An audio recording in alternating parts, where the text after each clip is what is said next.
Bienvenidos al canal de Slavoj Žižek en español. Presentando Fausto de Goethe, del cual reconozco no haber leído un libro completo de él.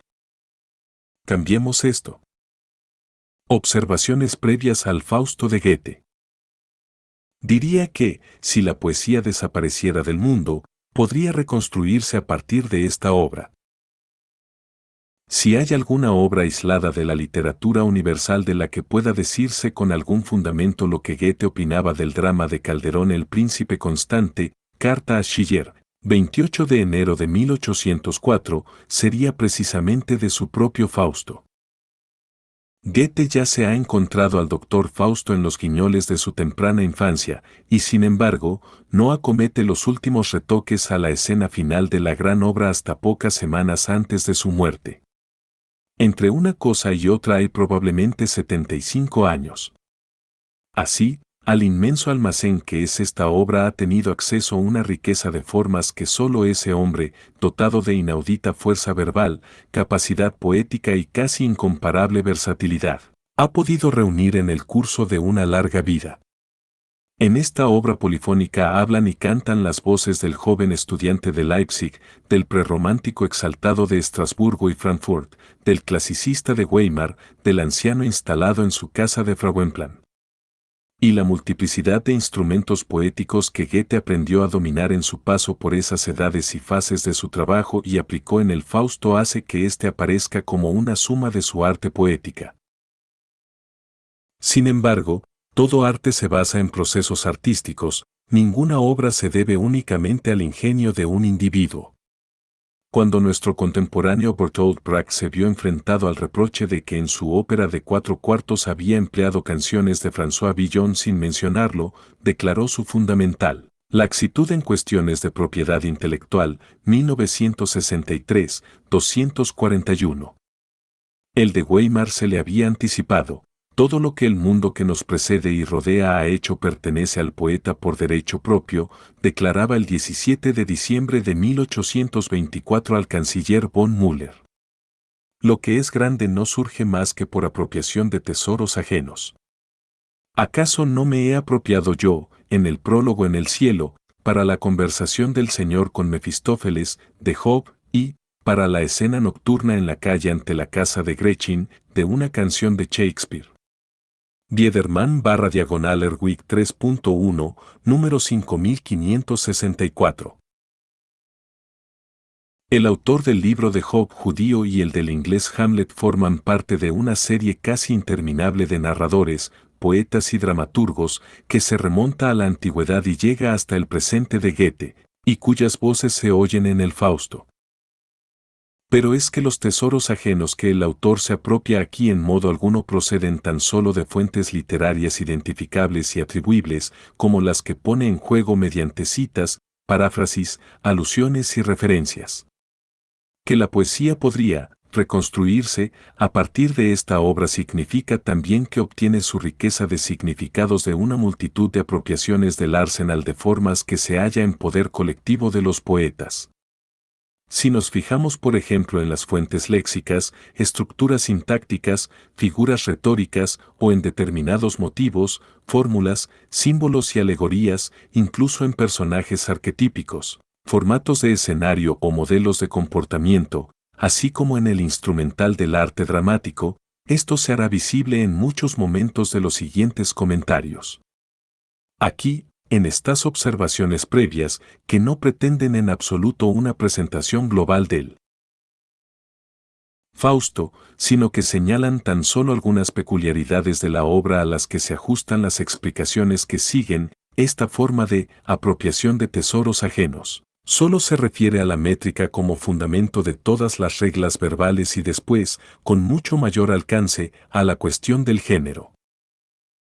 Mientras se concede a menudo a la comedia una libertad algo mayor a la hora de cambiar de metro, el drama, serio, se muestra en toda regla preso de una forma unitaria, específica de cada época.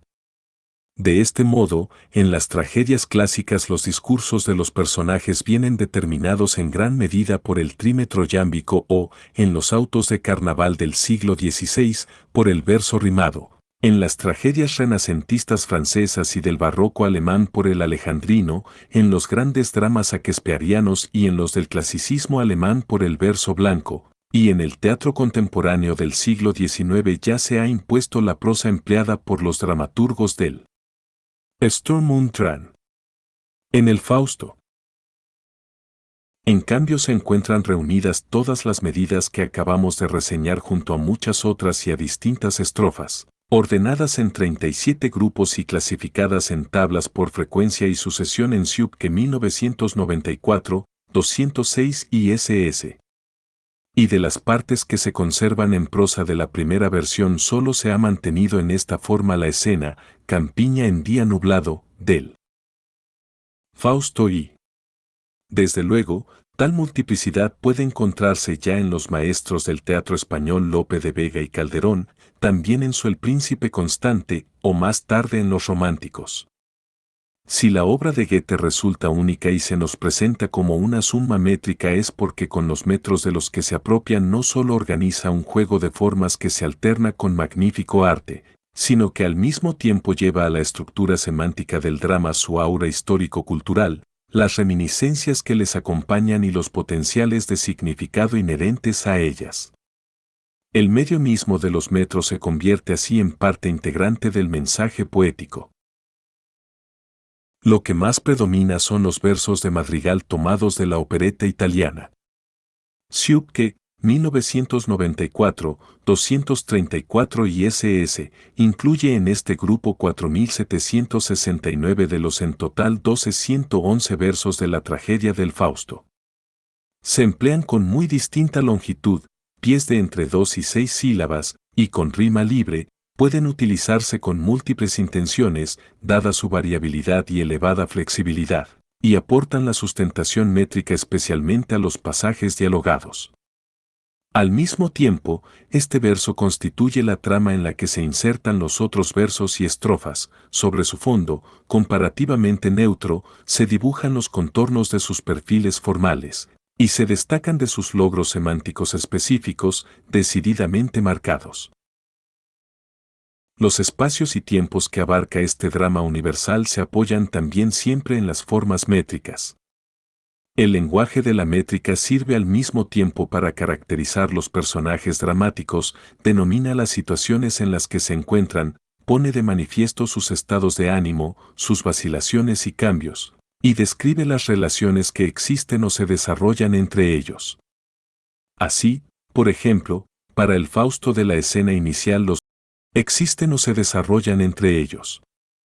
Así, por ejemplo, para el Fausto de la escena inicial los versos rimados en los que hablan no son menos ilustrativos que los trastos de mis antecesores que le rodean en su cuarto de estudio, y en las conversaciones sobre religión, sus ritmos libres, ya sin normas métricas ni vinculación a rima, dicen a su modo lo mismo que las palabras con las que se sustrae a la fe cristiana de Margarete, regulada por la Iglesia y sometida al dogma. Mefisto, cuyo dominio de la conversación mundana se demuestra también en la habilidad con la que maneja el flexible verso de madrigal, se nos muestra tanto en su camaleónica adaptación métrica a las formas de hablar de otros personajes como en su vestimenta, que cambia conforme a su papel y a la situación. La belleza, clásica, de la reina Helena es la de su pie métrico. El carácter restaurador de la escena la tienda del contraemperador. Lo atestigua asimismo el retorno al alejandrino, superado por la historia de la versificación, así como el regreso a los parágrafos de la bula de oro.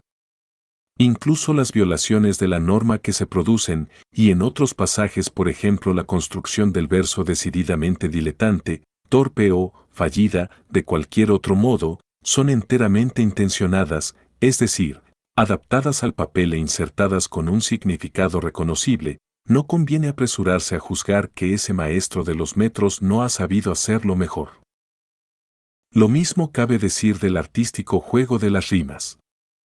El encuentro amoroso entre Fausto y Helena en el patio de armas se lleva a cabo y da fe de sí mismo precisamente en el entorno del pareado 9377 y SS. La respuesta de la Mater gloriosa a la oración en el del Serventecio, y hay otros muchos ejemplos del uso funcional, inmediato transmisor de sentido, de las apropiaciones que Goethe hace del tesoro de formas del arte rimado. También aquí sin duda determinadas irregularidades son intencionales, sin duda algún término que se sale de la rima, quizá incluso los versos del Cántico de los Ángeles.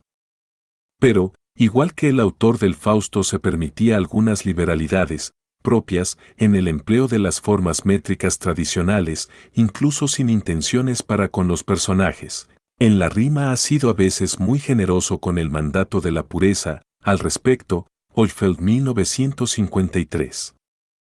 Entre sus rimas, impuras, no están las teñidas de dialectalismo. Cuando hace rimar Butch con Genugo H. Neige con Desmersensreiche, está siguiendo su propia pronunciación de Frankfurt S y aprovecha su igualdad con la de Sajonia-Turingia. También las frecuentes rimas de palabras con sonido a barra diagonal o, au barra diagonal ei, e barra diagonal o, ei barra diagonal iu o u con diéresis barra diagonal i, como sugen con liegen. Se basan en la proximidad entre esas vocales en alto sajón. Pero lo que hoy entendemos como una infracción dialectal de las reglas articulatorias del alto alemán, y por eso en el caso de Neige barra diagonal Donegleiche habría que reducir la dicción de Goethe a la consonancia de las vocales, es algo que sus contemporáneos en absoluto percibían como una rima dialectal e impura. En la clase instruida el alto sajón barra diagonal dialecto de Meissen pasaba por modélico y en las normas para los actores. De Goethe se dice, en el escenario imperará tan solo la dicción alemana pura, entendiendo por tal aquella dicción altoalemana suavizada por el dialecto sajón y elaborada y refinada por el gusto, las artes y las ciencias. Guay, 40, 424. Por lo demás, salía con despreocupación al paso de las objeciones contra sus rimas realmente impuras en sentido estricto, decía que todo depende ahora de la técnica. Y los señores críticos empiezan a refunfuñar diciendo que si en una rima en S tiene que haber otra S, y no una doble S con una S. Si aún fuera lo bastante joven y audaz, me saltaría intencionadamente todos esos tiquismiquis técnicos y utilizaría todo, aliteraciones, asonancias y falsas rimas, como mejor me viniera en gana y me fuera cómodo. Iría a lo principal, a tratar de decir las cosas tan bien como para que todos se sintieran movidos a leerlas y aprenderlas de memoria. A Eckermann, 9 de febrero de 1831. Naturalmente, leer en silencio no sirve. El que cuente las sílabas, pero no oiga pronunciados o cantados estos versos y rimas o las pronuncie para sí, el que al menos no las haga sonar en su interior durante una lectura silenciosa, difícilmente podrá percibir la riqueza musical de los metros y ritmos, cadencias y melodías, tonos y cambios de ritmo, registros y pausas que aparecen en estas partituras. Igual que el Fausto se ha apropiado de multitud de formas métricas, así abarca también variedad de géneros.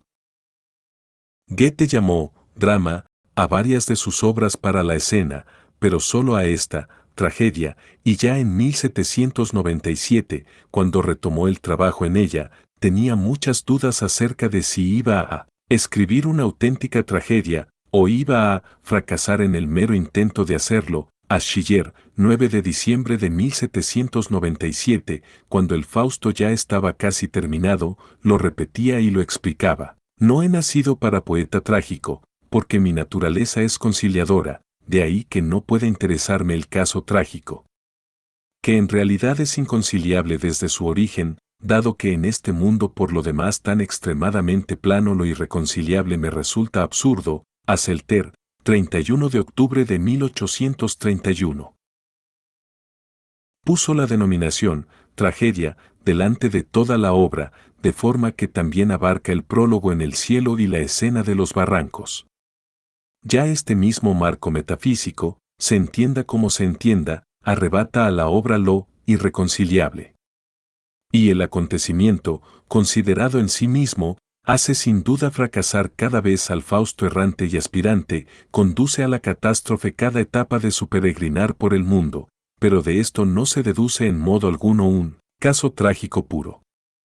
La verdadera tragedia no se compone de tragedias sueltas en las que el Fausto suele descomponerse cuando se le achaca ser una tragedia de eruditos, se habla de tragedia de Gretchen, se postula una tragedia de Helena, o se ve en la tragedia del pensador la del amante, el artista y el soberano, a. 516.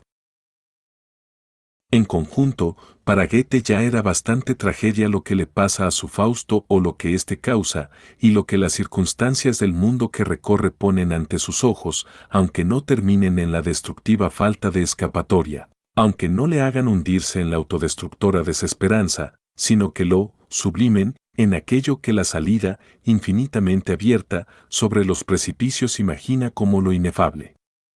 Como marca de lectura previa, la indicación de género bloquea el Fausto. Una tragedia es, de antemano, una comprensión teleológica histórico optimista del acontecer.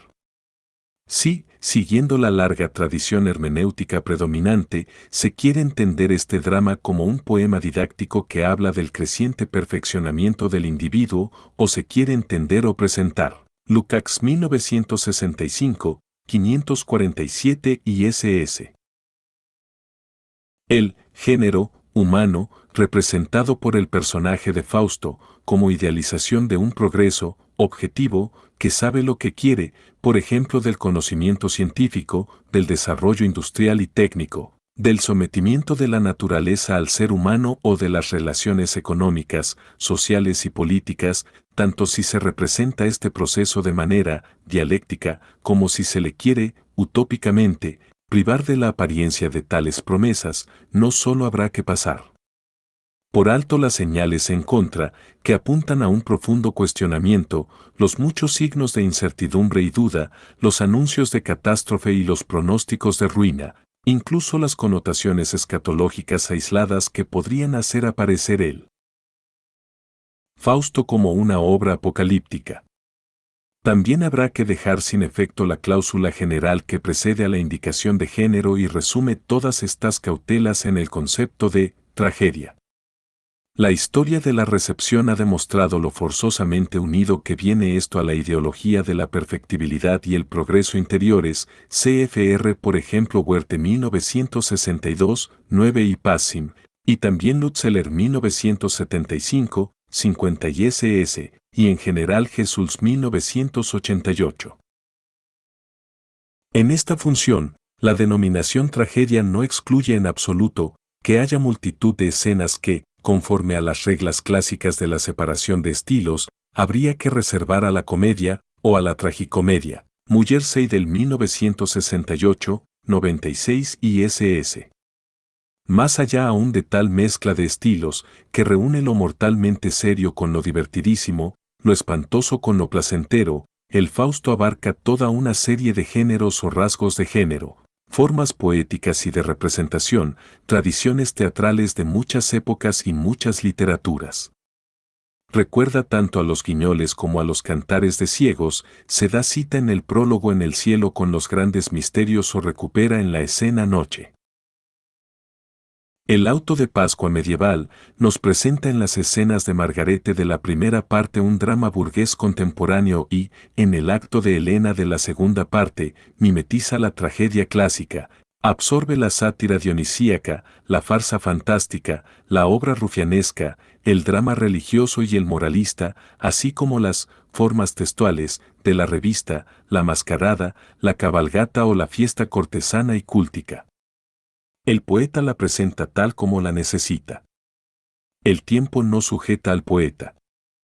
7429 ISS. Entre las inserciones líricas en los textos dialogados, que a su vez representan toda una serie de distintos géneros, se encuentran numerosas canciones y coros destinados al canto. Pero también es frecuente que el propio texto dramático base esté pensado para su representación musical, exija solos, tutti, incluso una gran orquesta o, incidentalmente, un acompañamiento instrumental a los versos declamados, a la manera del melodrama. A lo largo de grandes pasajes, el Fausto adopta ni más ni menos que un carácter de obra para ser cantada, se presenta como oratorio, se acerca a la ópera. Kreutzer, 2003, 61, calcula que en este drama musical, casi el 19% de la primera y el 24% de la segunda parte están pensadas de algún modo para llevar música.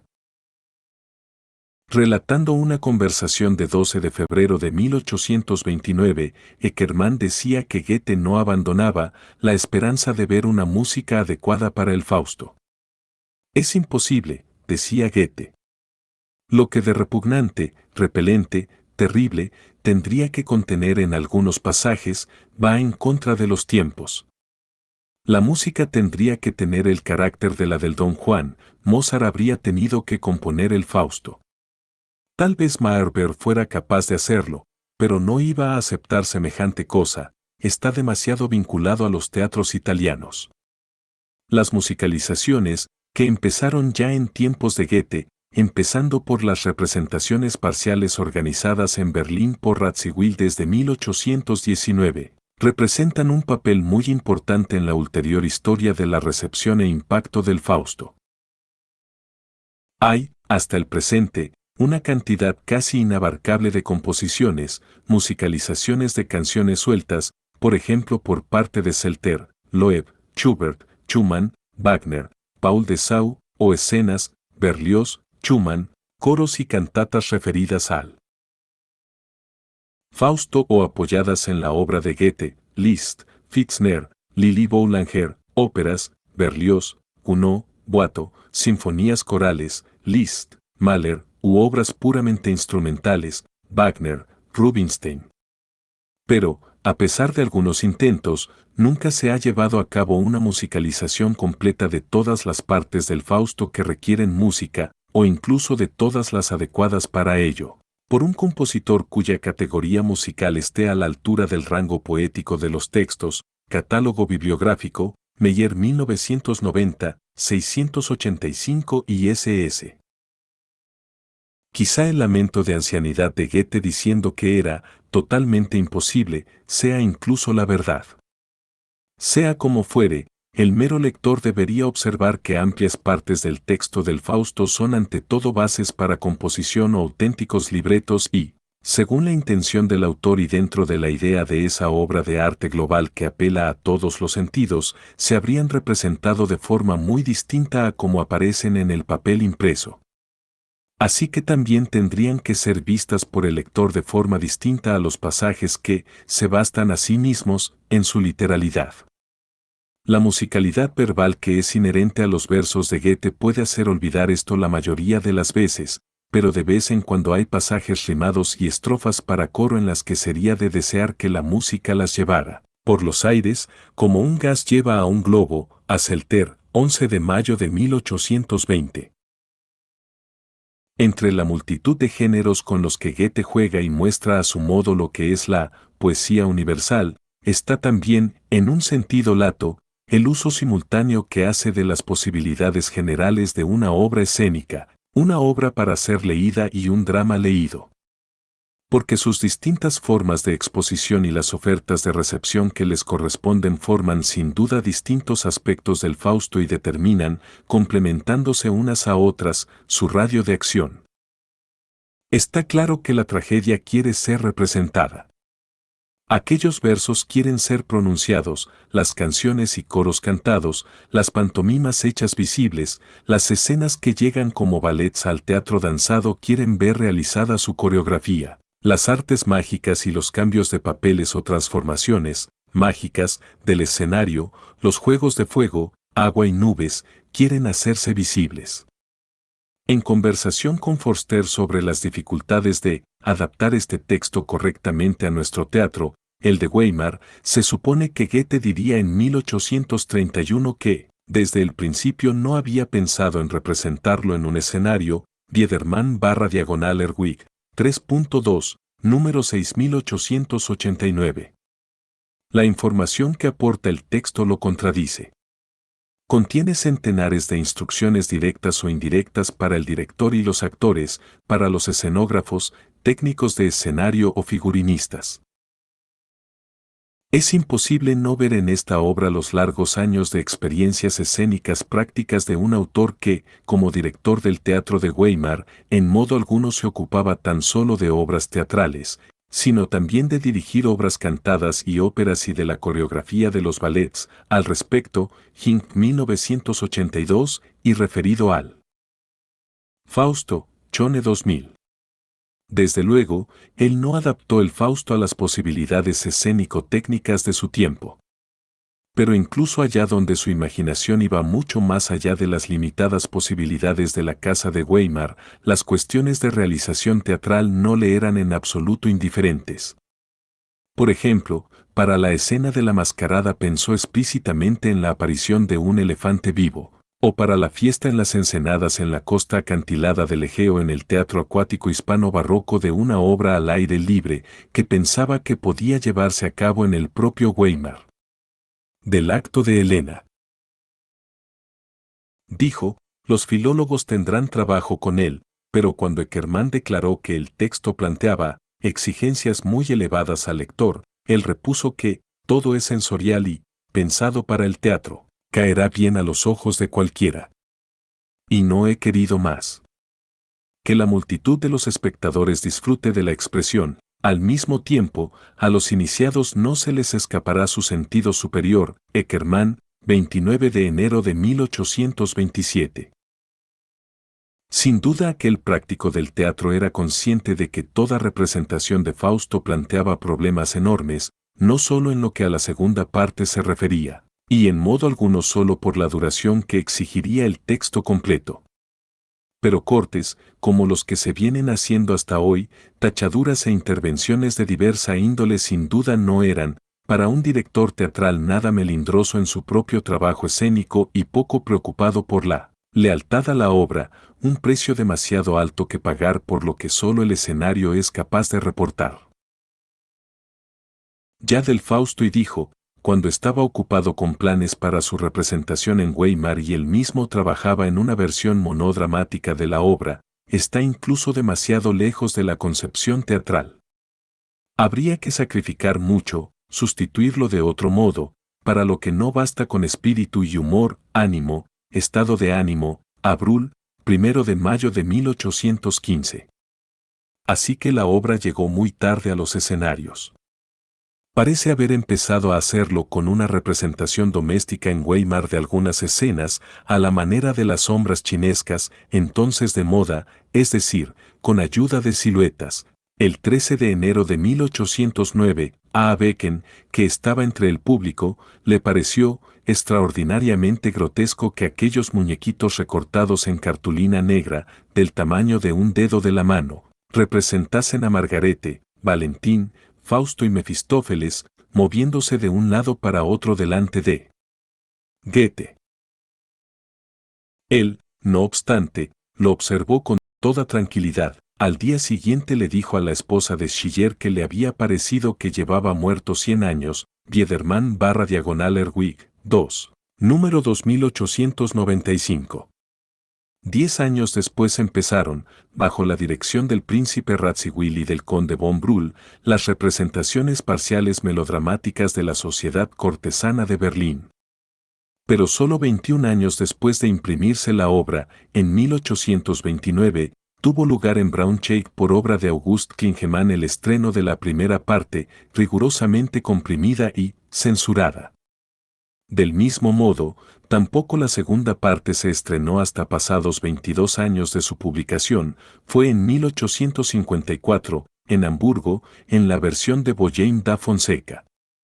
Y otros 22 años después, en 1876, Otto de Brient estrenó en Weimar las dos partes juntas. Sin embargo, entre tanto el Fausto se dio a conocer mucho antes de las primeras representaciones, incluso mucho tiempo antes de imprimirse, de forma enteramente inusual para un texto dramático, en la propia lectura en voz alta de Goethe. En la dedicatoria, redactada tal vez en 1797, se expresa, en el propio texto de Fausto, la que durante décadas fue la única forma de comunicación, conservada incluso después de las publicaciones en forma de libro y las representaciones dramáticas, practicada durante toda su vida. No escucharán los cánticos que siguen / aquellas almas a quienes canté los primeros. / disperso está el amistoso corro, / acallado, ay, el primitivo eco, / mi canción resuena en la desconocida masa, 17 y SS. Estos versos lamentosos reflejan directamente la crisis y transición, con profunda incidencia en las obras poéticas, de la transmisión directa y verbal de la literatura que aún se practicaba en el siglo XVIII. Y su recepción por pequeños círculos de oyentes conocidos, de respuesta inmediata a la difusión escrita entre unos lectores anónimos y las representaciones públicas ante una desconocida masa.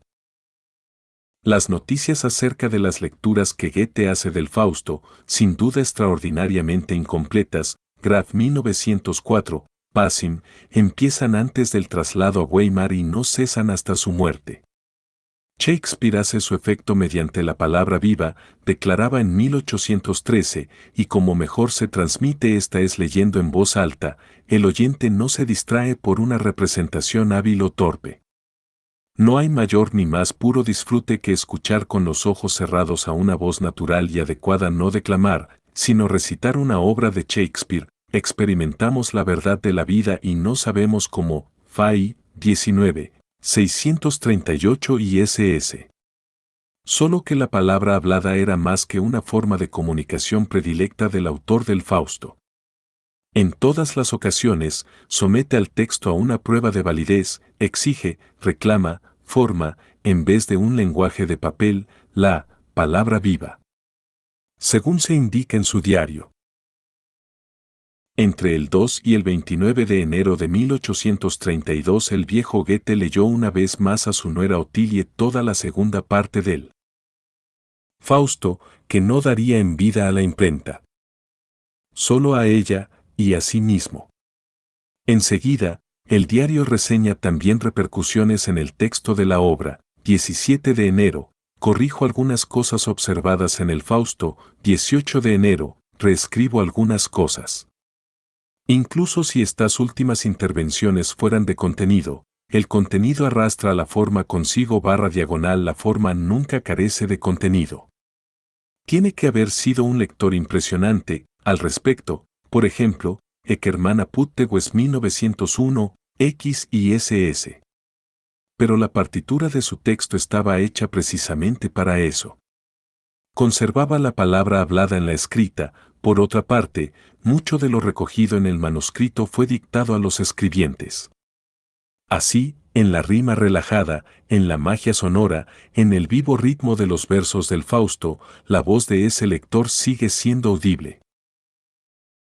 Pero, además, tanto la obra escénica Fausto como el texto recitado Fausto son un drama para ser leído.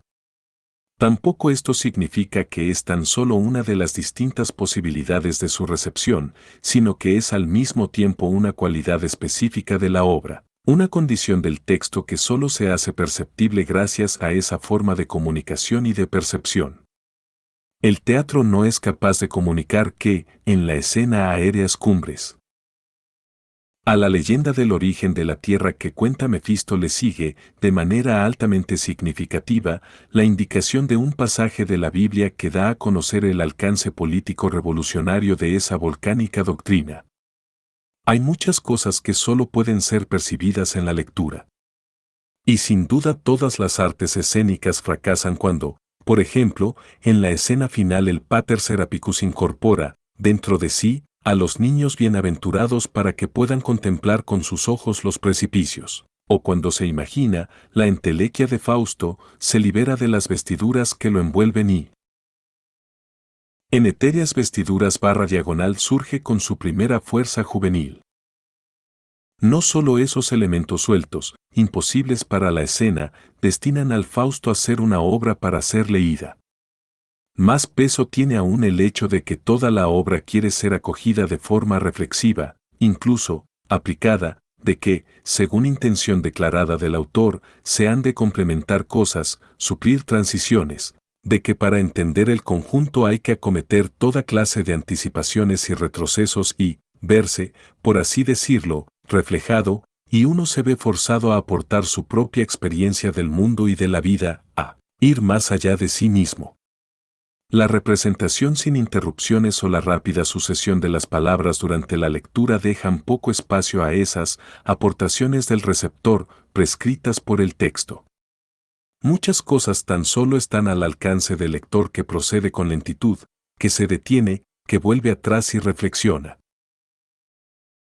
Y, mientras que la representación teatral y la lectura en voz alta, en tanto que interpretación del texto escénico o escrito, se ven obligadas a atenerse de forma selectiva, es decir, restrictiva, a una determinada comprensión de los papeles y escenas, a matices de significado y atribuciones de sentido definitivas que afectan tanto a la frase suelta como a toda la obra. La contemplación lectora abre perspectivas al rico y libre juego de las ambigüedades, que dan tensión y profundidad al texto e incrementan su alcance. La tesis de Goethe, lo que es grande no surge más que por apropiación de tesoros ajenos, no puede sin duda limitarse a los fenómenos artísticos de los que hemos hablado hasta ahora. Si se quiere afirmar que en el caso de que la poesía desapareciera del mundo, podría ésta reconstruirse a partir del Fausto, habría entonces que excluir la idea de que, incluso, en el caso de esta suma poética la literatura solo surge de la literatura. Semejante endogamia del arte no estaba en la mente de Goethe. A ella se refieren las siguientes observaciones. QIJE Fight? J.I. recueilli, utilice taut ce que J.I. entendu, observé. Meso eure sont nourries par des milliers de individus divers, des ignorants et des sages, des gens de esprit et des sots. L'enfance, l'âge mûr, la vieillesse, tous sont venus me offrir leurs pensées, leurs facultés, leur manière d'être, J.I. recueilli souvent la moisson que d'autres avaient semé. Mono eure est selle de un être collectif et je porte le nom de Goethe. Frédéric Soret nos ha transmitido estas palabras, Biederman/Erwig, 3.2, número 6954. Fueron pronunciadas durante una conversación mantenida en francés, por consideración al huésped, el 17 de febrero de 1832, es decir, pocos días antes de la muerte de Goethe y pocos días después de que hubiera hecho las últimas intervenciones en la segunda parte del Fausto y secretado su definitiva escritura en limpio.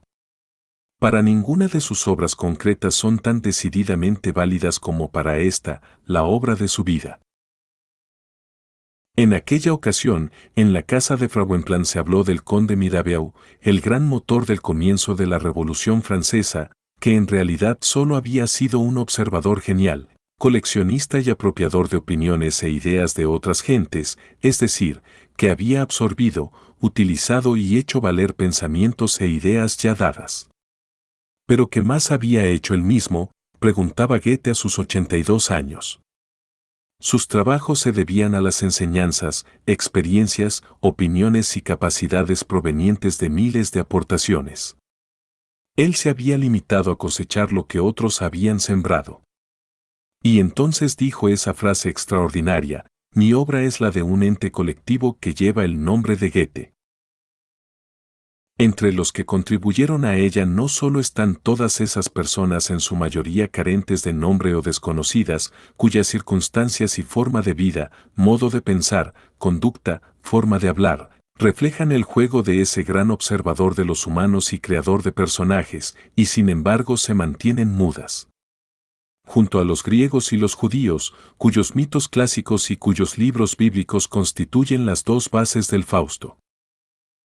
Y junto a poetas de muchas regiones y muchos siglos, innumerables personas más han colaborado, en el sentido real o figurado de la palabra, en esta obra de un ente colectivo, teólogos y filósofos y científicos, de los que Goethe declaraba que era una gran ventaja ser contemporáneo de grandes descubrimientos. Uno los mira como hermanos, hermanas, parientes, incluso, en la medida en que uno mismo participa, como hijas e hijos, Fay, 25, 49, pero también políticos, juristas y economistas, incluso teóricos de la guerra, técnicos e ingenieros o historiadores, filólogos, de los que el autor se servía, como un perro trufero, Biederman/Erwig, 2, n. Grados 3842, y lexicógrafos, a uno de los cuales, Benjamin Ederich, llega a erigir un pequeño monumento en los versos 9667 a 78. Al parafrasear una entrada de su diccionario mitológico, incluso arquitectos y escultores, pero sobre todo pintores y dibujantes, cuyas obras Goethe conocía en original, por las reproducciones que almacenaba en su colección de grabados o por descripciones, y que en muchos casos le proporcionaban sugerencias o modelos para la representación. Transformada en lenguaje y acción, de personajes y acontecimientos, o para los escenarios del Fausto, hay una abundante, pero en modo alguno exhaustiva enumeración en Morris 1902, y 114 y SS, y Stork 1914. Lo que vamos a exponer a continuación pondrá de manifiesto, con numerosos ejemplos concretos, cómo está compuesto ese Etrecollective que Goethe entendía como autor de su obra, no para aburrir al lector con un catálogo de influencias, sino para permitirle comprender esta obra de manera más rica. Porque muchos de esos tesoros ajenos apropiados no han entrado en el Fausto de forma tan irreconocible, no se han integrado en él de tal modo que su origen carezca de interés, sino que más bien se han conservado en forma reconocible y han sido insertados de manera significativa en relación a su origen. Las amplias experiencias de las que disfrutó el autor en los periodos de incubación y etapas de elaboración de su obra, que se extienden por toda su larga vida y por las que guía a su personaje principal, hasta que, al final, el anciano Fausto puede decir, la tierra me es más que conocida. Todos esos espacios y tiempos son los que, con él, recorre también el lector. A su encuentro sale una plenitud como no acoge en sí ninguna otra obra de la literatura moderna. Para él, esa obra alcanza infinidad de dimensiones más de las que pueden comprender los propios personajes. En él.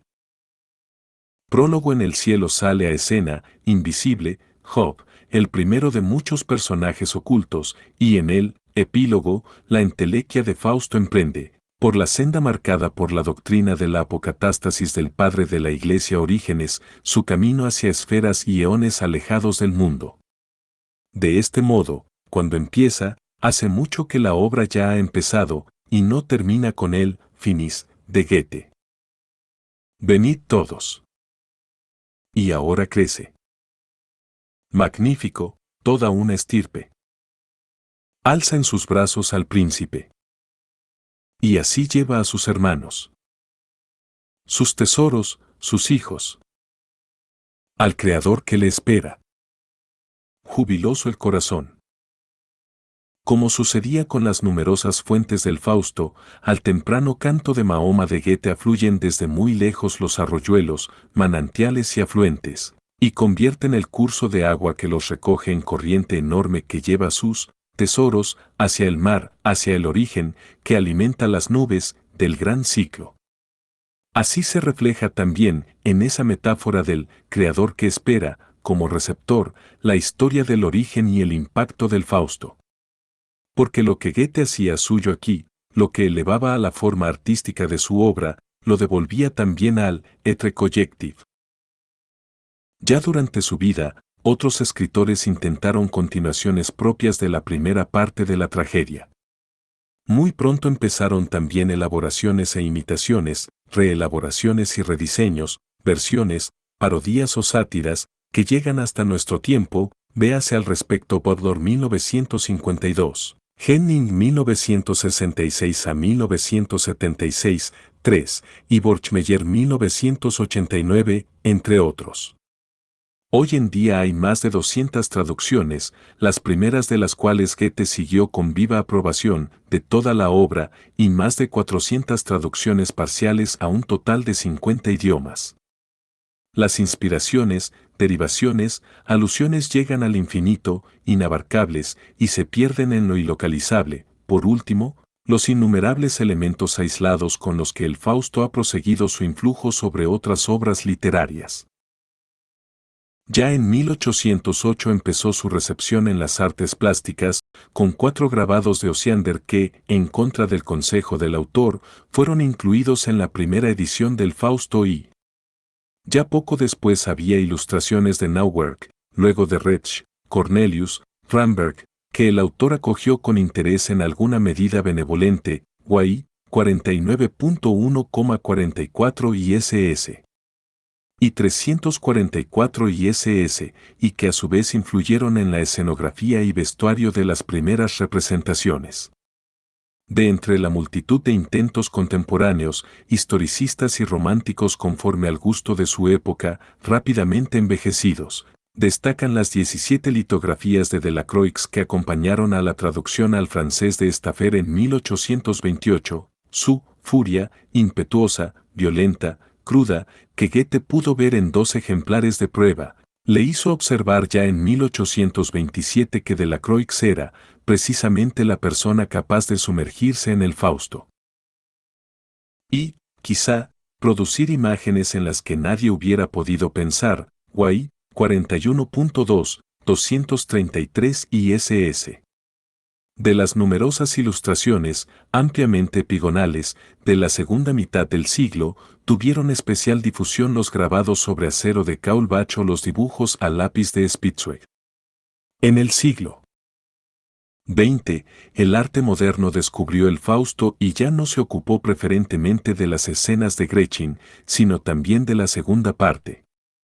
Forman parte de esta tendencia, con obras aisladas, importantes dibujantes y pintores como Nolde, Schlemmer, Kubin, Masereel, Pechstein o Baumeister, con series más grandes por ejemplo Klee, 10 hilografías para Fausto y, 1912, Egenbart, 6 litografías para Fausto y, 1922, 50 dibujos a plumilla para el Fausto y 67 para el Fausto II. 1959 diagonal 61, Barlach, 20 xilografías para La Noche de Walburga Nórdica, 1923, Slebogt, 510 litografías y 11 grabados para el Fausto II.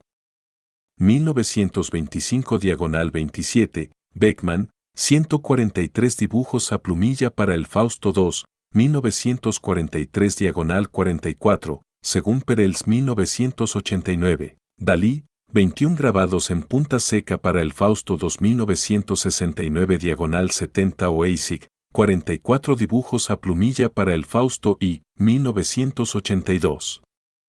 Pueden encontrarse reproducciones y datos más concretos sobre los siglos XVIII y XIX. En RDK, 7, 848 a 66, entre otros, para el siglo XX, en Luders, 1982, 45 a 123, Fusenig ofrece en 1996 una visión de conjunto. Igual que los poetas y escritores, dibujantes y pintores, los compositores ya mencionados antes y las gentes del teatro se vieron alcanzadas por lo que el gran apropiador les devolvía. Lo mismo ocurre con todos los demás grupos que aportaron algo.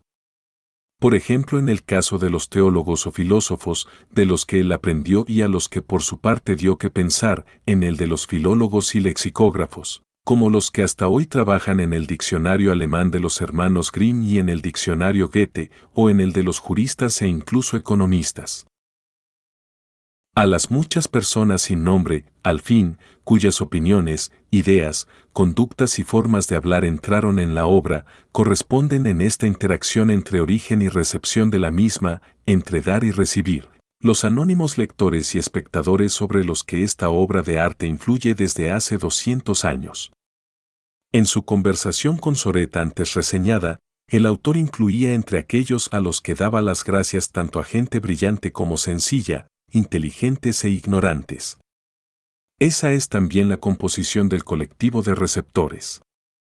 Vete, dijo Goethe, irritado, a Eckermann, el 20 de diciembre de 1829, y déjame ya de las cosas del público, del que no quiero saber nada.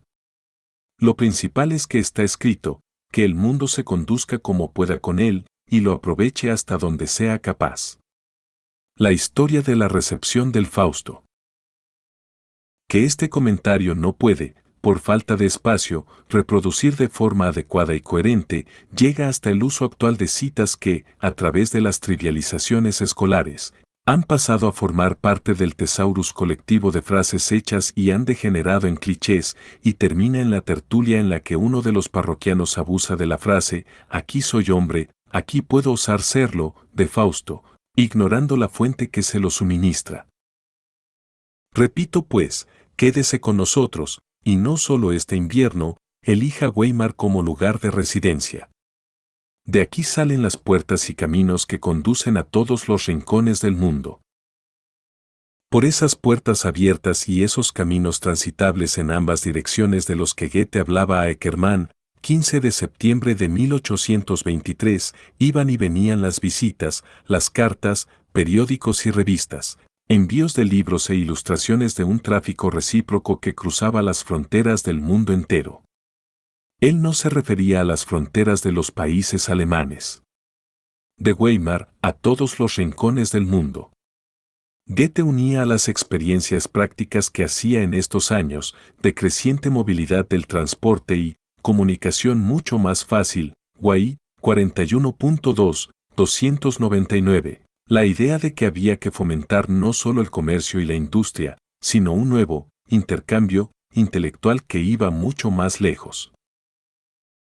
En un tiempo en el que los mensajeros de todas clases se cruzan sin cesar, provenientes de todas las regiones del mundo, escribía en 1826, es altamente necesario para cualquier persona con aspiraciones conocer su postura ante su propia nación y ante las demás, Guay 41.2, 203. Y explicaba, literatura nacional no significa mucho ahora, ha llegado la era de la literatura universal, y cada uno tiene que contribuir a acelerar esa era, a Eckermann, 31 de enero de 1827. Las observaciones que anteceden deben haber al menos apuntado que su Fausto, con lo que daba y recibía, contribuyó desde el principio a esto. Como si en esta obra hubiera acuñado un ente colectivo, decididamente supranacional, Goethe escribía en 1808, en su plan para un poemario popular. En lo que a las formas poéticas externas se refiere, no debería faltar ninguna, como tampoco, desde el punto de vista del contenido, lo abstruso, lo plano, lo descarado, lo lujurioso, lo seco, lo sentimental.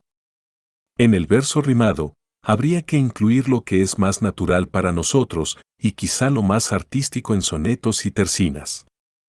Si se piensa que pocas naciones pueden hacer valer reciente aspiración a la originalidad absoluta, la alemana no tiene por qué avergonzarse de recibirla de fuera, conforme a su situación y formación, y especialmente en lo que a poesía se refiere ha tomado su forma y contenido del extranjero. Porque lo ajeno se ha convertido en propiedad nuestra. Junto a lo puramente propio hay que adoptar lo apropiado, ya sea por traducción o tratamiento. Incluso habría que señalar expresamente el mérito de otras naciones, porque el libro, el mencionado poemario popular, va dirigido a niños, a los que es preciso llamar tempranamente la atención sobre los méritos de las naciones ajenas, Fay 19, 400. En esos mismos años 1827 a 30, en los que Goethe se encaminaba hacia el final de su Fausto II, sus conversaciones, cartas y publicaciones se orientaban de manera decididamente programática al desarrollo de una esperada literatura universal, Guay 41.2, 348, al respecto, entre otros, Schrimpf 1968 y Lange 1971. Con esto no se refería por ejemplo a un canon de obras de rango mundial, sino precisamente a ese intercambio europeo, incluso mundial, a ese dar y recibir del que el Fausto puede ser ejemplo. Lo que él esperaba de ese gran encuentro entre las naciones, a Streckfus, 27 de enero de 1827, no era en modo alguno una uniformidad cultural que tratara de cortar las raíces locales. allanar las diferencias regionales y nacionales y extinguir las peculiaridades nacionales almacenadas en las lenguas maternas. De forma realista y con amplitud de miras, pensaba que no cabe hablar de que las naciones concuerden en su pensamiento, sino tan solo de que tomen nota unas de otras, se entiendan y, si no son capaces de amarse mutuamente, al menos aprendan a tolerarse. Guay, 41.2, 348.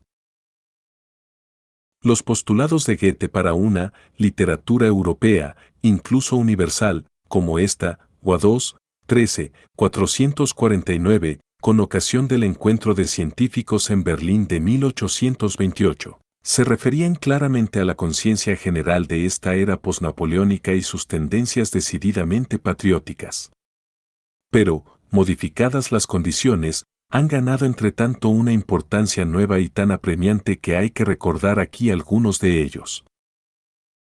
Está claro que la aspiración de los mejores poetas y escritores estéticos de todas las naciones apunta desde hace ya largo tiempo a lo que es humano en general. En cada peculiaridad, ya sea histórica, mitológica, fabulosa, más o menos arbitrariamente inventada, se ve cada vez más traslucir y resplandecer lo general a través de la nacionalidad y la personalidad. Como en la vida práctica impera lo mismo, y a través de todo lo terrenalmente áspero, salvaje, cruel, falso, egoísta y embustero se abre paso y trata de difundirse por doquier alguna indulgencia. Sin duda no cabe esperar que esto induzca una paz general, pero sí que la inevitable disputa vaya haciéndose más relajada, la guerra menos cruel, la victoria menos arrogante. Lo que a esto apunta y trabaja en las obras de todas las naciones es lo que las demás tienen que hacer suyo. Hay que conocer las peculiaridades de cada uno para dejárselas, precisamente para tratar con ellas, porque las peculiaridades de una nación son como su lengua y sus monedas, facilitan el tráfico, son las que lo hacen de verdad perfecto. La forma más segura de alcanzar una tolerancia de verdad general será dejar como están las singularidades de las distintas personas y pueblos, pero insistiendo en la convicción de que el verdadero mérito que las distingue es que pertenecen a toda la humanidad. Los alemanes llevan largo tiempo contribuyendo a semejante mediación y reconocimiento mutuos. Quien entiende y estudia la lengua alemana se encuentra en el mercado en el que todas las naciones ofrecen sus mercaderías, hace de intérprete, mientras a sí mismo se enriquece. Y así ha de contemplarse al traductor, que se esfuerza por ser mediador entre ese general comercio espiritual, y que hace su negocio de promover el intercambio. Porque, por mucho que pueda decirse de la insuficiencia de la traducción, es y seguirá siendo una de las más importantes y dignas tareas del general comercio mundial, Guay, 41.2, 305 y ss. Confusas teorías sobre confusas acciones imperan en el mundo, escribía el 17 de marzo de 1832 a Wilhelm von Humboldt y se negaba a publicar en vida la segunda parte. La comprensión del Fausto que se formó tras la muerte de Goethe y acabó predominando en Alemania durante largo tiempo, sostenida en gran medida por la bibliografía científica, afirmada en la enseñanza escolar y universitaria, difundida por escritos, revistas y discursos popularizadores, apenas ha querido ver los méritos de extranjeras naciones en esta obra ni el intercambio, llevado a cabo en ella y con ella, de un comercio intelectual general que superaba las fronteras nacionales. También se dio la espalda a las esperanzas vinculadas a ello del autor y se fue en contra de sus esfuerzos por alcanzar una literatura europea, incluso universal, reclamando el Fausto para una literatura nacional entendida de forma cada vez más chauvinista. Ya después de la publicación fragmentaria de 1790, Schelling calificó al Dr. Fausto, en sus lecciones de Jena de 1802/03, de nuestro principal personaje mitológico, y declaró, otros los compartimos con otras naciones, este lo tenemos para nosotros solos, porque está cortado a la medida del carácter alemán y de su fisionomía básica, Schelling 1927, 458. De hecho, tales pretensiones de exclusividad no se apegaban a que la redacción del Fausto fuera en lengua alemana, Así fue entendido también por muchos lectores instruidos más allá de las fronteras del país, y gracias a las incipientes traducciones no constituyó una fortificación insuperable contra un general comercio mundial. Tampoco los escenarios representaban ningún papel, al fin y al cabo, solo el sótano de la taberna de Auerbach en Leipzig y el monte Blocksberg de la noche de Walburga. Situado en los montes de Lars, son expresamente ubicaciones alemanas, y había tabernas de estudiantes y lugares de aquelarre como esos en otros lugares de Europa. Lo mismo cabe decir de las universidades, gabinetes de estudio y laboratorios, las ciudades y catedrales de comienzos de la Edad Moderna o las capitales, palacios y obras para ganar tierra al mar en las costas, así como las circunstancias y comportamientos sociales, culturales y políticos vinculados a tales escenarios. La palanca con la que se elevó el Fausto, como obra principal de nuestra literatura nacional, a la categoría del libro fundamental de la germanidad, se aplicó al personaje central de la tragedia, hecho supuestamente a la medida del carácter medio alemán. El Fausto de Goethe como Biblia mundana, rezaba en 1894 el título de una monografía de Hugo Lehne. Desde ese punto de vista, la figura excéntrica de Fausto se consideraba ejemplar y modélica, y la imagen de ese egocéntrico impaciente, inquieto, desmedido y desdichado se transfiguraba hasta convertirse en mito nacional. Los cimientos de esto están en Kapitel Deutsche Ideologie, capítulos de la ideología alemana, Werthe 1962, Aputa Besies 1967, sobre la recepción, documentado por Mandelkow 1975 a 1984, expuesto entre otros por Mandelkow 1980/1989 y también por Michelsen 1989. Coincidiendo con el triunfo militar sobre Francia y la fundación del imperio por Bismarck en 1870/71, con el crecimiento tecnológico, industrial y económico de los años fundacionales y el imperialismo guillermino, Fausto se convirtió en personaje identificador de culto para la emergente Alemania. Como prototipo de pensador e indagador que exige entender lo que al mundo/diagonal mantiene en sus entrañas, 382 ISS, como personaje ennoblecido por la nostalgia de Grecia, que, en míticos esponsales con Helena y con la conquista imperial del Peloponeso, germaniza la antigüedad clásica, como titán fundacional, ingeniero emprendedor que trata de dominar y someter a la naturaleza, ganarle tierra al mar y dar espacio a muchos millones. Este Fausto se eleva a la categoría de modelo de una nación que por tales vías se aprestaba a aspirar siempre a la más noble existencia. 4685, a ser la encarnación del ser alemán y de la conciencia de misión alemana. Los siguientes comentarios pondrán de manifiesto lo mucho que estas concepciones se alejan de la obra de Goethe, como la han interpretado de forma en alto grado unilateral, la han malinterpretado por intereses guiados por el conocimiento, o incluso han abusado a conciencia de esa mala interpretación. Se invocaron los versos del ángel para justificar a quien siempre aspira y se afana, 11.936, y se pasaron por alto las palabras en las que el Señor dice en el prólogo que yerra el hombre en tanto aspira, 317. No se relacionaba con su Fausto lo que el autor comenta en otro sitio contra semejante santificación de la aspiración. La actividad incondicional, de la clase que sea, acaba en bancarrota, Fay 13:40. No hay nada más triste de ver que la directa aspiración a lo incondicionado, en este mundo lleno de condiciones, en el año 1830, parece quizá más inadecuada que nunca, Ibidem 83.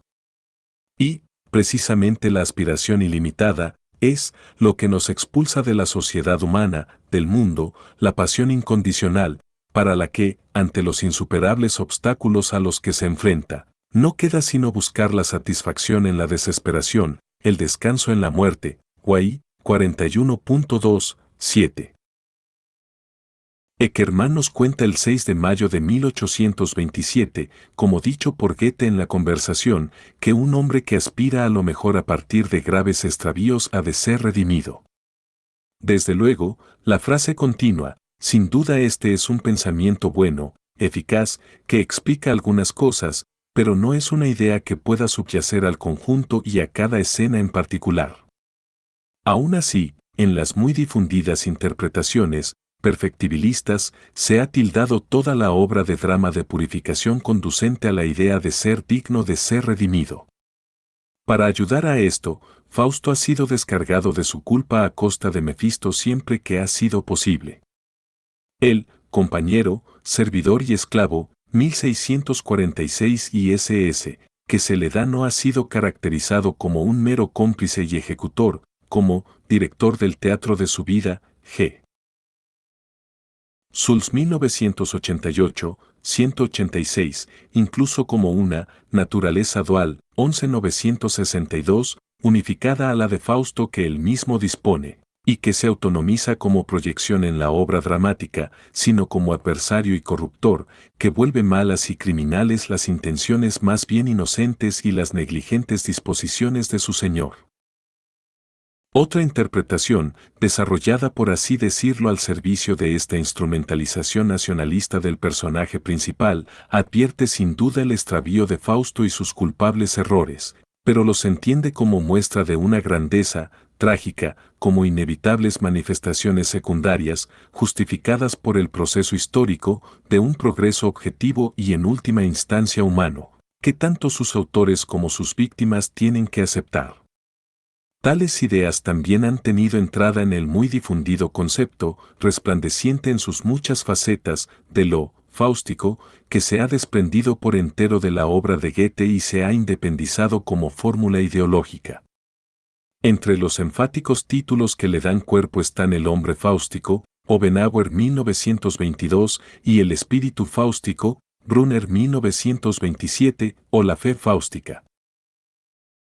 Korff 1938, también se habla de naturaleza fáustica, Balcel 1908, o incluso de siglo fáustico, Kummer 1934, etc., expandiendo la conciencia misionera alemana hacia lo occidental y moderno de forma muy distinta de lo que cabe achacar a la observación del autor de que desde Weimar los caminos salían hacia todos los rincones del mundo.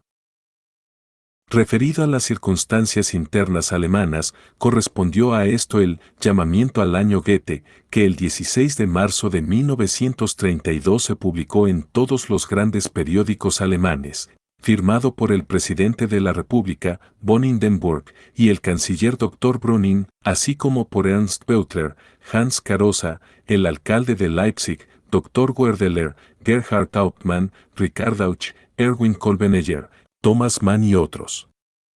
En él se decía, en años de profunda desesperación, Goethe señaló a su pueblo el camino del renacimiento.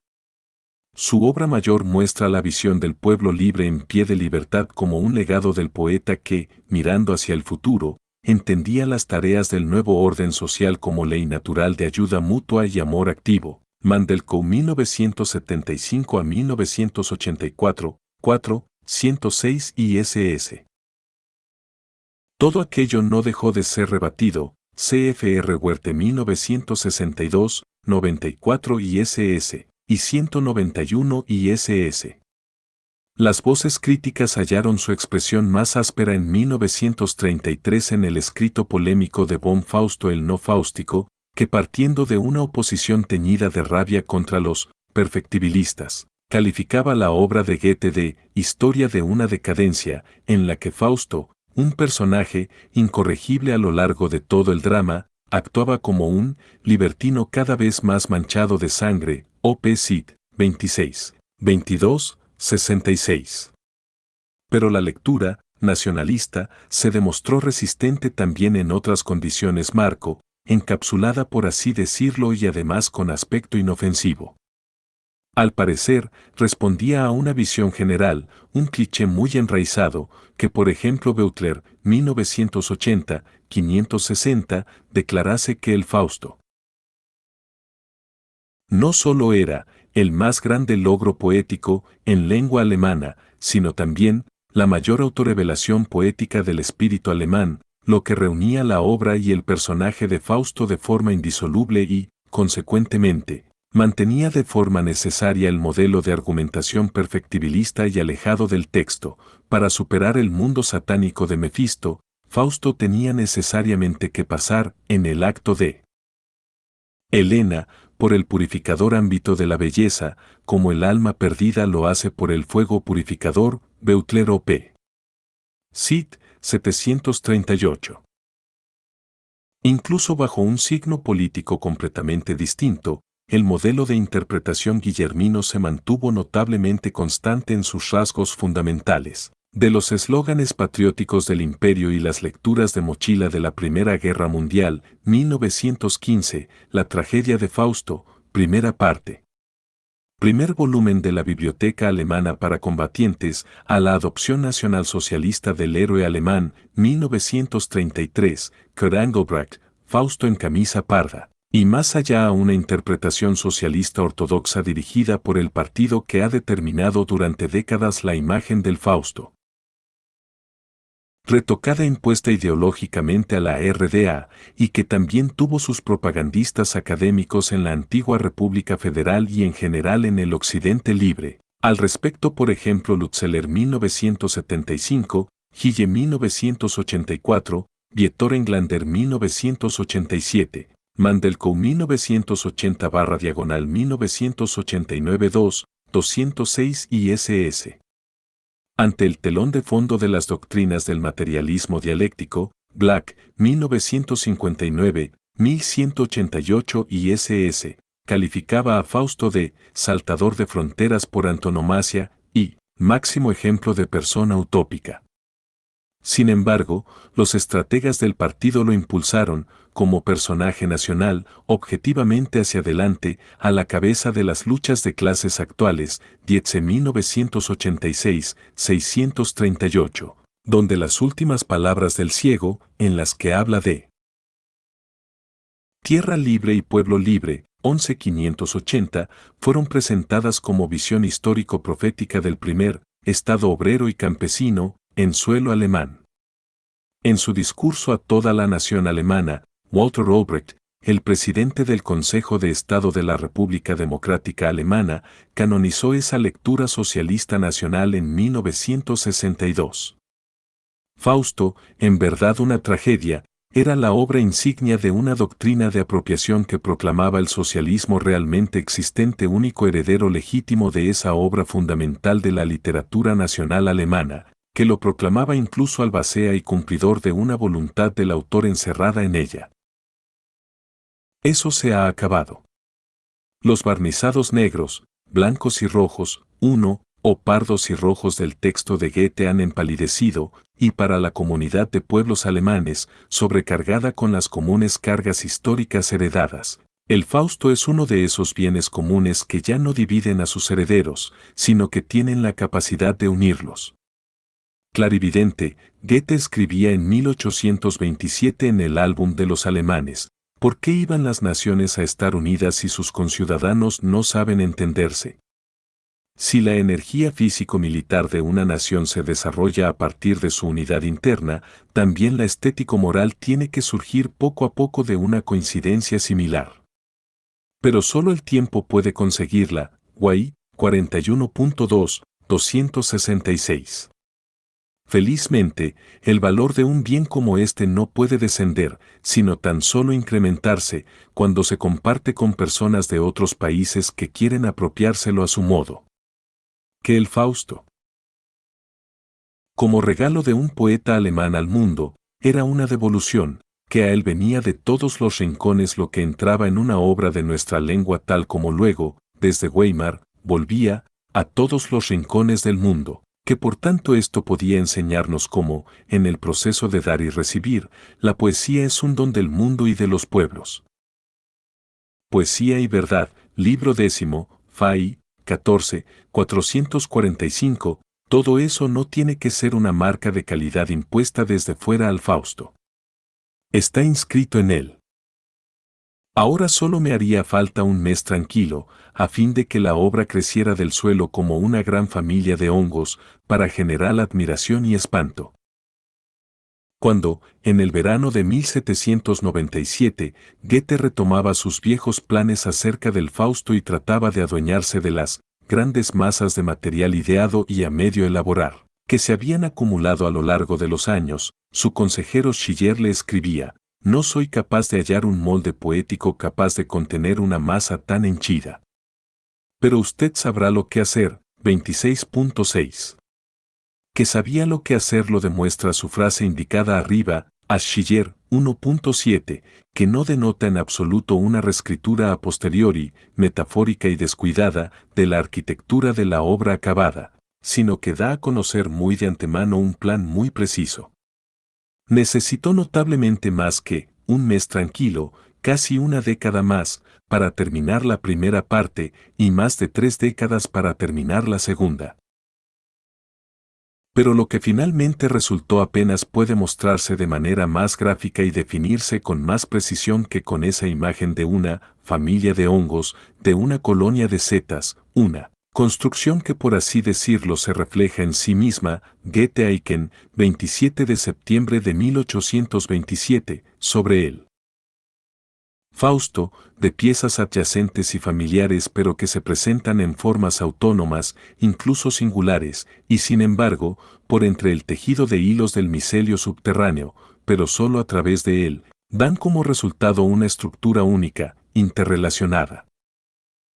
La plenitud externa y la complejidad interior, que las observaciones anteriores designan, y que no hizo más que enriquecerse en el largo periodo de gestación, de lo que el apropiador trató de alojar en su drama, desafiaba los límites de una obra artística, cerrada, construida conforme a las reglas unitarias aristotélicas tradicionales, y hacía saltar su forma por los aires.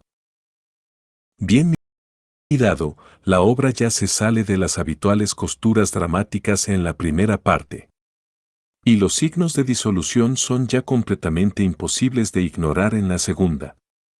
La multitud y el alcance de los campos de acción y escenarios, que cambian a menudo de manera abrupta, renuncian a la unidad de lugar. Los prolongados periodos, a menudo difíciles de precisar en el ideado transcurso cronológico de los acontecimientos, o incluso separados de él y dilatados de forma fantasmagórica, desbordan cualquier concepto de unidad de tiempo. En la poética de Aristóteles, 1449b, se decía, y se elevó más tarde a norma, que la tragedia intentaba mantenerse, en la medida de lo posible, dentro de una única jornada, o extenderse poco más allá, mientras Goethe explicaba que tan solo el acto de Helena abarca sus enteros 3000 años, desde la ruina de Troya hasta la toma de Missolunghi, en 1824, y arriesgaba la siguiente afirmación: eso también puede considerarse una unidad de tiempo, en sentido elevado, a Wilhelm von Humboldt, 22 de octubre de 1826. Del mismo modo, y de manera aún más alienante, se abandona la unidad de acción o se pospone hasta los límites de lo aceptable. Procesos de importancia decisiva para la acción, es decir, en realidad necesitados de representación, quedan eludidos, no solo en la primera parte, y desplazados por así decirlo, detrás del escenario. También hay pasajes concretos que tan solo se esbozan de forma narrativa, y se dejan a la imaginación del lector o a la capacidad de improvisación de los actores. Sin preocuparse por la insuficiente fundamentación de lo que sucede, la acción se desgarra, no solo en la versión temprana del llamado Protofausto, en trozos fragmentarios, en una serie de escenas, una sucesión de estaciones. 10 años antes de concluir el Fausto y Goethe ya ha dispuesto el plan de las dos partes de este poema épico, precisamente sobre la autonomía de sus partes, que tiene presente la imagen de la familia de hongos. Con esto está a su vez directamente relacionado el hecho de que también la unidad de personaje desaparezca. Ya en el Fausto y desaparecía, por buenas razones, la constancia de carácter del héroe, y en el Fausto II ya no puede hablarse siquiera de identidad personal del protagonista. En lo que a la exigencia al menos de una idea transversal que dé unidad a la obra, El molde poético capaz de contenerla, de Schiller, se refiere, al final el autor solamente es capaz de observar que sería bonito querer ensartar una vida tan rica, abigarrada y variopinta como la que aparece en el Fausto en el flaco hilo de una sola idea. No solo la apropiación de tesoros ajenos, iba más allá de la capacidad interior y exterior de un drama mantenido dentro de las unidades tradicionales. La gestación del Fausto, que se extiende, alternando largas paradas y fuertes impulsos productivos a lo largo de toda una vida, que le reportó toda esa plenitud, ha dejado por su parte rastros de irregularidades que ya no era posible igualar. Porque la caligrafía del autor cambió, sus planes de trabajo se aplazaron, sus concepciones vacilaron. Las distintas partes de la familia de hongos tampoco crecieron tan juntas como pueden verse en el escenario. Más bien el autor llevó al papel las distintas escenas y actos en un orden a menudo muy distinto del que ahora el lector tiene ante sus ojos. De ese modo este texto, escrito y reescrito a lo largo de muchos, casi inabarcables años, Goethe a Nas Beck, 24 de mayo de 1827, permite advertir sin duda desajustes externos y contradicciones internas, fallas, grietas y roturas a duras penas salvadas o disimuladas. Tales rasgos, no unitarios, no solo conciernen a la relación entre la primera y segunda parte de la tragedia, sino que se advierten también dentro de ambas partes. Apoyadas en hallazgos caligráficos, instruidas especialmente por los llamados paralipómenos, anotaciones y pasajes omitidos, hallados entre los papeles del autor, las investigaciones genéticas han podido explicarlos como lamentables consecuencias de su gestación. No siempre se puede decir con certeza hasta qué punto eso tenía una intención aprobatoria. Igual que entre los eruditos en disputa el partido de los fragmentistas, ha considerado a menudo el Fausto como un conglomerado de partes contradictorias entre sí, arbitrariamente ensambladas, el propio autor ha hecho, al director del teatro, que habla con el poeta, explicar en su prólogo, en irónica referencia a su propia obra, que venía a continuación. Si dais una pieza dramática, dadla de una vez partida en piezas. Barra diagonal tal guisote ha de saliros bien. ¿De qué sirve que ofrezcáis un todo? Barra diagonal el público os lo desmenuzará de todos modos. 99 ISS. Sin duda Goethe no ignoraba los fallos que más tarde serían descubiertos, de modo que los autorizó y permitió como elementos de la obra. Su frase rigurosa y apologética, en su conversación sobre el Fausto con Nuden en 1806, sigue siendo digna de reflexión: todo eso que dicen no significa nada. En poesía no hay contradicciones. Estas solo existen en el mundo real, no en el mundo de la poesía. Lo que crea el poeta ha de ser tomado tal como lo ha creado. Biederman /Erwig 2, número 2264. Página 106. A un lector formado en la creación moderna le costará menos que a uno del siglo XIX aceptar que no siempre o no solo tiene que tratarse de fallos artísticos, que las contradicciones pueden aportar elementos de tensión y señales para múltiples interpretaciones, que las grietas y roturas que pueden hacer caer una obra arquitectónica, pero no una obra literaria, pueden ser entendidas también como saltos y apuestas, como ya sabía Herder, volumen 5, 196 ISS. La disputa filológica, extendida a lo largo de siglo y medio, en la que los unitarios tratan de afirmar frente a los fragmentistas una unidad, como quiera que haya que suponerla, de todas las partes de la tragedia, ilustra acerca de lo difícil que ha sido, para ambos bandos, y del mucho tiempo que hizo falta para captar la audacia de sus formas y comprender que las fuerzas explosivas que allí actuaban eran a la vez creadoras de forma. Ya en 1797/98, en todo caso a modo de esbozo y sin duda no sin ironía, Goethe hacía que el director de su teatro le dijera al poeta de su prólogo algo sencillamente incompatible con las reglas normativas de su tiempo, sea nuestra obra rica y abundante /diagonal y el propio azar será de la unidad espíritu.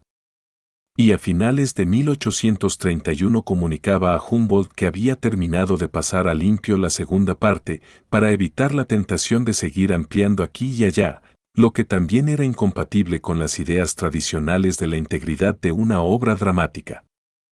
La concepción poetológica, insólitamente moderna, que formuló para los años itinerantes de Wilhelm Meister, a Rochlis, 23 de noviembre de 1829, puede referirse de hecho, más que a dicha novela, al Fausto. Este librito es como la misma vida, se encuentra dentro del complejo formado por todo lo necesario y lo casual, lo antepuesto y unido, ora logrado, ora echado a perder, lo que le da una especie de infinitud que no puede expresarse ni encerrarse en palabras comprensibles y razonables.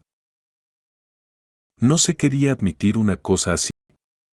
Se asignó a la familia de hongos de esta obra singular una unidad clásica. Porque sólo podía considerarse perfecta una obra de arte así, cerrada en sí misma, tan completa como necesaria en todas sus partes. Es evidente que a la estabilización de interpretaciones y comentarios de tal modo definidos por prejuicios valorativos contribuyó de forma esencial la idea de Fausto como obra central de la literatura nacional y libro fundamental de la germanidad. Frankenberger, 1926, 104 y SS, declaró que afirmar que Fausto, nuestra gran obra nacional, carecía de unidad, de forma, cosas que él simplemente equipara, iba mucho más allá de la cuestión histórico-literaria.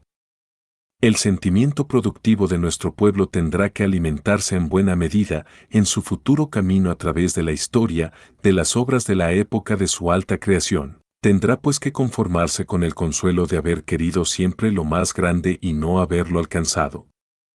Así que, de forma confesa o subliminal, también la importancia ideológica nacionalista adscrita al Fausto, incluso en sus variantes posguillerminas que acabamos de esbozar, ha bloqueado durante largo tiempo una adecuada comprensión de esta obra. En su intercambio teórico de ideas con Schiller, altamente ilustrativo de la concepción estructural de la obra, sobre las leyes básicas de la creación épica y dramática, Goethe decía de las epopeyas homéricas que surgieron solo gradualmente y no han podido alcanzar una unidad completa y perfecta, aunque ambas estén organizadas quizá de forma mucho más perfecta de lo que se piensa. 28 de abril de 1797. Los siguientes comentarios aclararán de múltiples maneras cómo esto se aplica precisamente al Fausto, que no se presenta en absoluto en una unidad completa y perfecta, que satisfaga las reglas aristotélicas y responda a las necesidades clásicas, y sin embargo está organizado de forma mucho más perfecta de lo que puede advertirse en una contemplación fugaz. Solo será preciso hacer aquí algunas observaciones generales. Y si el bufón corre por todas las escenas /diagonales que la obra está lo bastante ensamblada. En el prólogo en el teatro, hecho a imitación de los preparativos de una representación de cómicos de la legua, el personaje bufo debía decir esto, quedó finalmente relegado a los paralipómenos. Aunque en algunas escenas Mefisto solamente aparece como personaje secundario y el papel de bufón se le atribuye expresamente solo en la escena de la sala del trono, esas palabras pueden referirse a él. En el Fausto, le corresponde la función que entre los cómicos de la lengua asume el actor principal de las compañías, al presentarse como personaje chusco y, en ese papel, actuar también como director de escena, apuntador y, ad spectators, como comentarista, dando así cohesión al conjunto. Aquí también es válido decir que los personajes recurrentes dan cohesión a una obra teatral. Lo digno de mención en el juego de metamorfosis de Goethe es más bien su recurrencia en forma modificada. Otro es el que ante vos comparece, declara el estudiante de la primera parte cuando, en la segunda, aparece en forma de bachiller 6726, y lo mismo vale, abarcando ambas partes, para Wagner, El fámulo y profesor, o para Margarete, la penitente celestial de la escena de los precipicios, y para Mefisto, no solo cuando adopta la figura de Forcias en la noche clásica de Walburga, pero sobre todo y en múltiples maneras para el protagonista, Fausto. Mucho más singulares aún, y muy ilustrativos del procedimiento poético que da cohesión interior a la obra, son los numerosos rasgos paralelos, correspondencias o equivalencias entre personajes dramáticos completamente distintos, entre Fausto y el estudiante / bachiller, por ejemplo, o Fausto y el homúnculo, el joven Auriga y Euforión, Galatea y la Mater Gloriosa y, de manera menos evidente y de menor alcance, entre muchos personajes individuales del gigantesco repertorio del Fausto, que abarca, aparte de los casi 90 grupos, coros y masas, alrededor de 250 personajes, agrupados por escenas por Kittel / Fuers 1946, 24 y SS. Tales relaciones mutuas entre personajes claramente delimitados, a menudo muy alejados en la acción, se ensamblan en un subterráneo sistema de referencias que reúne la estructura total del Fausto, superficialmente dispersa en partes independientes, carente de unidad.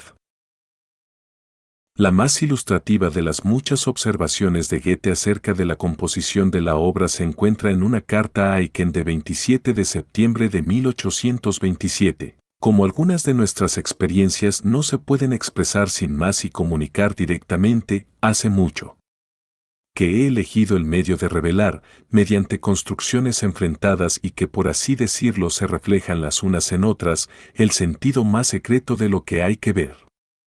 Lo que por tanto se define como medio para dar sentido, en tanto las construcciones que se reflejan se definen mutuamente, se aclaran, se asignan significados unas a otras, es al mismo tiempo un elemento formal, estructural, del Fausto, incluso su aglutinante propiamente dicho. Porque lo que se puede observar en los personajes dramáticos se aplica, de forma enteramente análoga, a muchos otros elementos del drama. Determinadas situaciones y constelaciones, procesos, acontecimientos básicos, se repiten, exactamente como Edicto 7005 y SS, que cuenta la batalla, de mítico retorno, en los campos farsálicos. ¿Cuántas veces se ha repetido esto? Y siempre / se repetirá eternamente, o, como dice Mefisto en 11.286 y SS, también sucede aquí lo que sucedió otrora / que a la viña de Nabot llega su hora. Escenas enteras se reflejan unas a otras, las 2 noches de Walburga por ejemplo, primero en las montañas de Lars, luego en terreno, clásico, o la fiesta de amor junto al mar Egeo y la escena de los barrancos. Incluso las figuras coreográficas retornan de ese modo, como muestra por ejemplo la aparición por parejas de Fausto y Mefisto con Margarete y la señora Marta durante el paseo por el jardín. Y luego su baile en el Blocksberg con la bella desnuda y la vieja bruja libertina. Por último, se han insertado de este modo formaciones menores, en cantidad casi inabarcable, como elementos conectores. Pensamientos y conceptos recurrentes, modificados, metáforas y símbolos o motivos conductores, al respecto, por ejemplo, Recuat 1972. Passim, incluso modismos, refranes, fórmulas, crean paréntesis a intervalos más o menos largos o forman, en otros casos, artísticos apuntalamientos incluso entre partes muy separadas, como por ejemplo las palabras de dolor de Margarete en la escena del nicho del Fausto y, ay, vuelve, / o, dolorosa, / tu faz misericordiosa sobre mi pena. Y su acción de gracias a la Madre de Dios al final, o, vuelve, / purísima, / inmaculada, / tu faz misericordiosa. Sobre mi dicha. Como ponen de manifiesto los pocos ejemplos aquí indicados, nunca se trata de una mera repetición de lo igual y equivalente, sino siempre de variaciones, fenómenos de contraste, antítesis y analogías. También aquí, son las ruedas motrices de Goethe, la polaridad y la comparación, Fay, 25, 81, las que hacen aparecer el sentido secreto de las construcciones que por así decirlo se reflejan entre sí. De hecho, las fuerzas reventadoras de la forma que revocan las antiguas unidades de la obra dramática actúan al mismo tiempo como fuerzas conformadoras. El que, por ejemplo, la unidad de personaje se disuelva significa que su acuñación individual, su nitidez de contornos, su constancia en el carácter, se pierde. Dice el bachiller, otro es el que ante vos comparece. Oh Helena, pues ni en estos momentos sé quién soy, me consumo y yo misma me hago ídolo. 8875 ISS. Muchos personajes están afectados por tales crisis de identidad, empiezan a vacilar, incluso, como expone de la forma más decidida el mercurial y multifacético Mefisto, en diferentes papeles, desaparecen bajo cambiantes máscaras. Proteo, el dios clásico de las metamorfosis, domina la escena. Pero precisamente esa disolución provoca una nueva forma de cohesión, en tanto que la constancia de carácter personal se pierde, gana constancia el principio mismo de la metamorfosis. ¿A dónde apunta esto? Se pone de manifiesto en el homúnculo, que, adentrándose en el mar, a través de miles y millares de formas recorre el camino de la evolución, y en la imagen opuesta, reflejada en sí misma, del protagonista, Fausto, el incesantemente transformable, constantemente capaz de metamorfosis, al que se le concede transformarse en su gracia más allá de la muerte, 12099. En 1795, Goethe lo formulaba en términos científicos: la forma es algo móvil, en devenir, perecedero. La doctrina de la forma, morfología, es doctrina de la metamorfosis. La doctrina de la metamorfosis, la evolución gradual mediante cambio de forma, cambio de especie, transformación, es la clave de todos los signos formales de la naturaleza. Fay, 24, 349. Con sus palabras en boca de Mefisto, él mismo ha inscrito ese principio estructural en el Fausto: formación, transformación, /diagonal la eterna recreación del sentido eterno. 6287 ISS. Aquí también interviene la alquimia, que ya en el Fausto I representa un papel importantísimo, apuntando a una transformación cualitativa de los elementos, a la transformación de lo innoble o indeseado, imperfecto, en lo perfecto. Y además el principio morfogenético abarca no solo las figuras, humanas, o fabulosas, por ejemplo las espantosas lamias cuyas metamorfosis Mefisto teme en 7759. Hasta los animales toman parte en este juego de metamorfosis. En la primera parte, del perro que se hincha como un elefante surgirá la figura de Mefistófeles, 1310 ISS, del feo y odioso Zoilo Tercites, tras cuya doble máscara Mefisto parece ocultarse. En la segunda parte, saldrán una víbora y un murciélago, 5475 ISS. La mariposa, que sale de la oruga, y la crisálida, símbolo central de la metamorfosis para Goethe, lleva a cabo el juego de la transformación, que de manera irónica remite al bachiller. 6729 ISS, más tarde al mito de la infancia de Hermés, 9657 ISS. Luego a Euforión, que se arroja por los aires, 9897 ISS, y al final a la transformación de Fausto, al que los niños bienaventurados reciben en él. Estado pupal, 11981 ISS. De forma similar se ciernen las manifestaciones simbólicas de vapor, niebla y nubes a lo largo del Fausto, hasta llegar al teatro meteorológico sobre los barrancos, con el que Goethe eleva el juego ascendente de la metamorfosis, que lleva a la nube de estrato a cúmulo y a cirro, a la categoría de símbolo de la renovación. De este modo, la extraña arquitectura del Fausto, Goethe a Wilhelm von Humboldt, 17 de marzo de 1832, se sostiene gracias a un entramado de referencias internas que se apuntala y sujeta de múltiples maneras, gracias a una red de símbolos e imágenes, Enrich 1981, 14, apenas visible en la superficie, pero muy densa. Precisamente el entrelazado subterráneo de un extenso micelio que permite reconocer como un todo las partes en gran medida autónomas en las que la gran familia de hongos se presenta a la vista. No le reprocho que sonría y diga que vuelvo a lo general. Como matemático ético estético, a mi avanzada edad tengo que apuntar siempre hacia las fórmulas últimas, las únicas que aún me permiten comprender y soportar el mundo. Se podría con cierta razón calificar el Fausto I de obra temprana concluida tarde y el Fausto II de obra de ancianidad empezada tempranamente.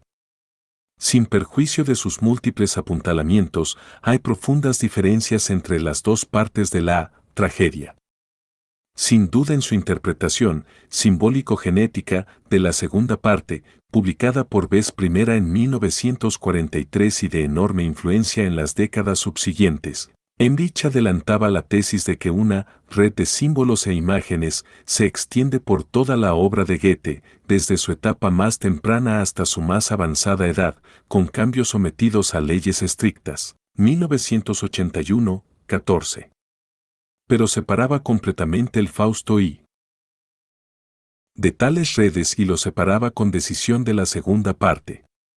De hecho, en la poetología de Goethe se llevó a cabo un cambio más o menos desde 1805-06, al respecto Mandelkow 1980-1989, 2, 109 y SS.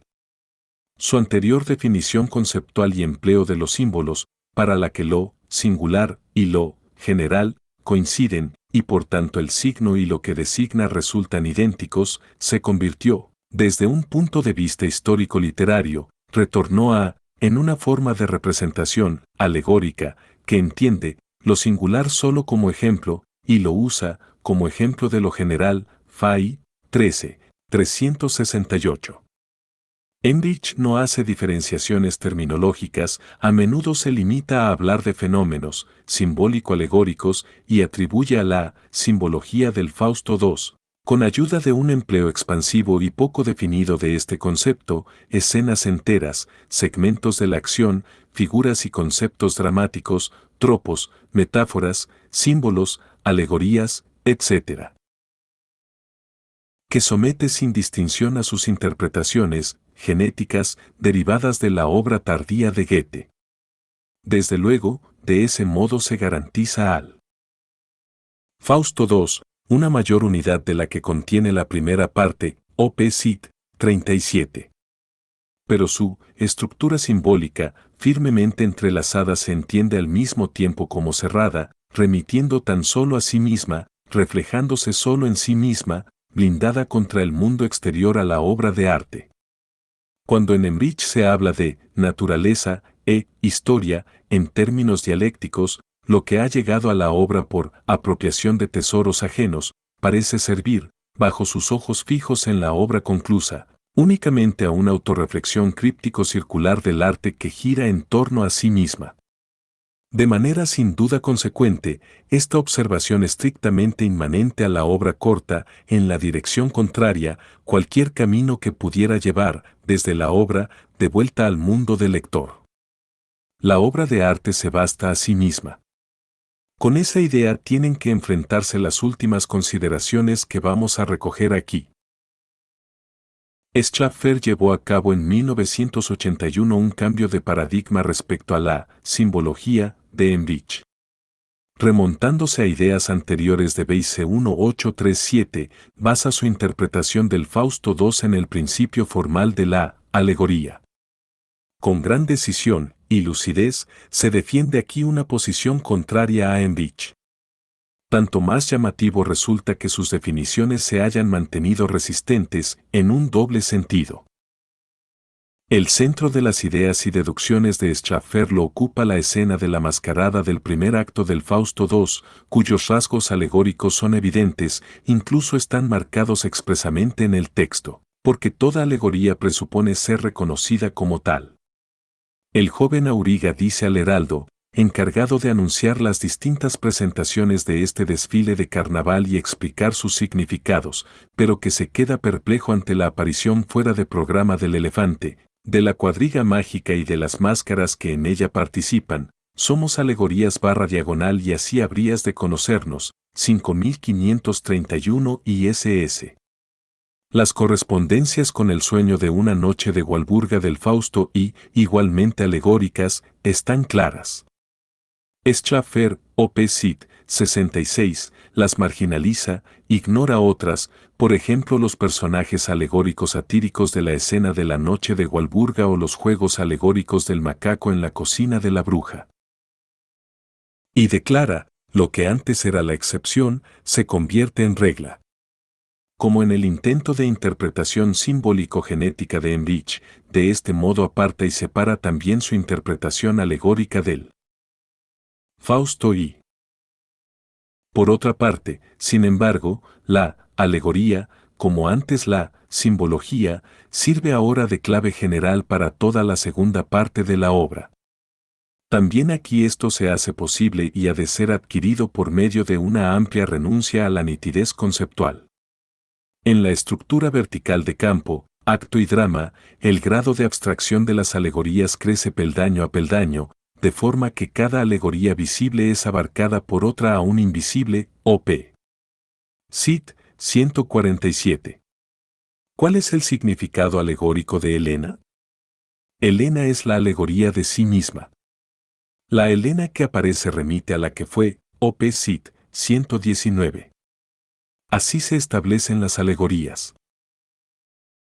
Mientras los dos sistemas de interpretación en disputa de los que hablamos se parecen en que, por una parte, separan decididamente la primera y segunda parte del Fausto, y por otra reclaman para el Fausto II una pretensión de validez tan amplia como exclusiva, Schaffer ha dejado muy atrás la consideración inmanente de la obra de Emrich. La segunda parte de Fausto, según el título de su monografía, es la alegoría del siglo XIX. Porque las definiciones esenciales de la moderna sociedad burguesa coinciden en él, Goethe, con las estructuras de significado de la forma alegórica, abolición de lo físico, disolución de las relaciones naturales, fabricación de un mundo artificial, aniquilación de los fenómenos naturales y reducción a la nimiedad de los artificiales, funcionalización de los objetos para convertirlos en atributos, incongruencia entre apariencia y significado, desmontaje de la individualidad, dominio de las abstracciones. Op. Cit. 98. Así, se dice, salen aquí a escena los conceptos fundamentales de la economía política y, el Capital, de Karl Marx, y el Fausto II empiezan a comentarse mutuamente, Op. Cit. 62 y 54. A la manera de un drama histórico alegórico, el Fausto II es entendido como representación del paso del orden social feudal al capitalista y como crítica fundamental de Goethe a sus principios abstractos, y reducido a eso. Llevado a sus últimas consecuencias, me parece que eso le daría una vigencia para nuestro presente y una capacidad de explicación y aportación de claves para el futuro que se mide con la teoría político-económica de Marx. Así, Metzger, 1976, 145, dice que Fausto está unido al destino de la clase a cuyo ascenso histórico debe su existencia. Con el final de esa clase, también su símbolo literario abandona la escena de la historia universal. ¿De veras? Los expertos e historiadores de la literatura pueden darse por satisfechos con una concentración en el texto poético que tiene en cuenta solo aquellas de sus remisiones, que lo contienen en sí mismo y se le aplican de forma autorreferencial, con una forma de lectura inmanente, pues, como la que hace el libro sobre su simbología, de Emrich, o con un análisis que trata de entender la obra literaria a partir del contexto de su época, que se refiere pues, en sus investigaciones e intentos de explicación a aquellas experiencias, opiniones, expectativas que el autor tuvo y entraron en su obra, como expone el libro sobre la alegoría de Schaffer. Tienen que limitarse en toda regla a eso. Desde luego, el autor del Fausto deseaba, incluso exigía de sus lectores más aún y otras cosas, y lo que él exigía expresamente lo hace por sí mismo un lector carente de formación. Goethe dijo a posteriori, hablando de los sufrimientos del joven Werther Ackermann, 2 de enero de 1824, que malo sería que cada cual no quisiera tener en su vida una época en la que el Werther estuviera como escrito tan solo para él, porque en él viera reflejadas sus propias vivencias o experiencias y respondiera a eso. En el Fausto y hay pasajes de los que también podría decirse esto. Y de los últimos años de Goethe, durante la fase final del trabajo en el Fausto II. Nos ha llegado toda una serie de observaciones en ese sentido, que validan esa forma de lectura. Así por ejemplo escribe a Borchardt, 1 de mayo de 1828, que en sus trabajos no era ligeramente didáctico, sino que más bien se había esforzado por conseguir una representación poética, para que un lector agudo se vea reflejado en las imágenes y pueda llegar por sí mismo a los múltiples resultados conforme crece su experiencia. O Aiken, 27 de septiembre de 1827, todo lo que he dicho se basa en la experiencia de la vida, así que bien puedo apuntar y esperar a que se quieran volver a vivir y se vivan mis obras. Hasselter, 27 de marzo de 1830. Las personas inteligentes deberían darse por satisfechas con que alguien, en la literatura, eleve lo singular de sus experiencias y vivencias, a general de tal modo que ellas puedan volver a acogerlo sin más en su singularidad. O Ackermann, 17 de febrero de 1831, sobre su forma de presentar el Fausto II, quien no haya buscado un poco y vivido algunas cosas, no sabrá por dónde empezar con esto. Mucho más consciente e intencionadamente que en la primera parte del Fausto, para la que sin duda también es válido, es su segunda parte la que va dirigida a tales lectores. Apunta a esa forma de lectura.